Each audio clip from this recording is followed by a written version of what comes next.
And Tom, just like you all have been saying, if we're going to tell this story properly, it means we can't just stay in Little Rock. We got to branch out and show you what's happening elsewhere, don't we, Faith? It's just so widespread. And we've been following, since we first saw in West Little Rock on the way to North Little Rock and then to Jacksonville, Sherwood area. And that's where we find Jalissa Garza, who's been following this all throughout the day as well. And just to talk about the devastation. So Jalissa, I believe, has the Pulaski County Sheriff's Office to tell us a little bit about what she's seeing out there. Jalissa?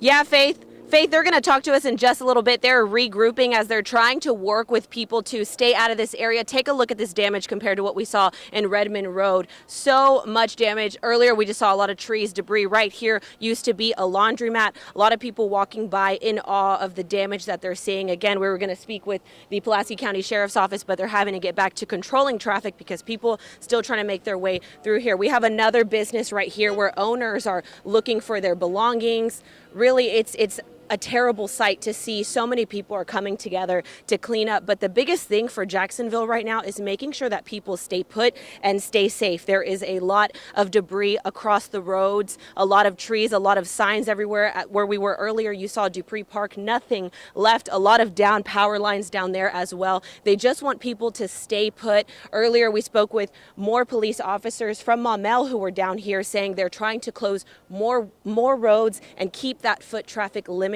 But as you can tell, the damage here even worse than what we saw on Redmond Road. We're hoping that someone with Pulaski County Sheriffs will make themselves available again to talk with us about what people at home need to know. But for now, they do want everyone to stay home and stay put. I'm going to go ahead and toss it to our Journey Taylor, who's got more. Journey, what are you seeing where you're at?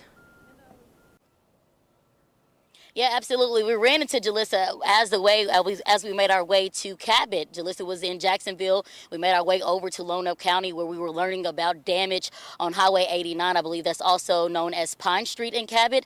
As we made our way down that road, we ran into the county judge who said, continue to drive down the road, make a right on Oliver. That's where we are now in a subdivision called Red Oak Air Park. We're going to pan off to the right here so you can kind of see some of the damage that they experienced. A lot of metal, a lot of roofing here in these yards, and I'm hoping that we're not fighting the sun. So you can see in between these trees, it's a very large tree with the metal just wrapped around it. So very much you can see how high that wind is. We're going to try to cross this street safely. We have people kind of coming in and surveying the area, but across the street, so this neighborhood, let me kind of explain to you just a little bit what we're seeing. They're on a lot of acres. I believe this is the area where some of the homeowners or some of the business owners actually own planes. And we have some hangars here to the right with possible airplanes inside of it. So we'll get to that in just a second, but I want to acknowledge this house right behind me. We have a tree down in the yard, but Grayson, I don't know if you can zoom to the top, the second floor of this house. You can clearly see the busted windows, but also take a look at the wood sticking out of the roof. We have two pieces of wood sticking out of the roof.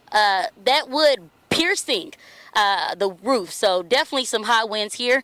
Let me walk over here to my right to kind of explain again about these hangars. We have one hangar or one garage that's completely down further back, but also this is a landing strip. So we also ran into the sheriff, that is John Staley. He told me, hey, we actually don't have any injuries, but we have a lot of damage. He also wanted to make it clear that in this area, this is where they are seeing the most damage in Cabot. They have plans to have deputies in this area since they are dealing with so much damage, and they want to make sure that all the homeowners know that their properties will be safe overnight. We're going to continue to talk to the county judge and also the sheriff to kind of learn more about this area.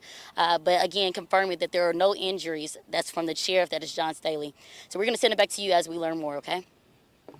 Okay, Journey, injuries.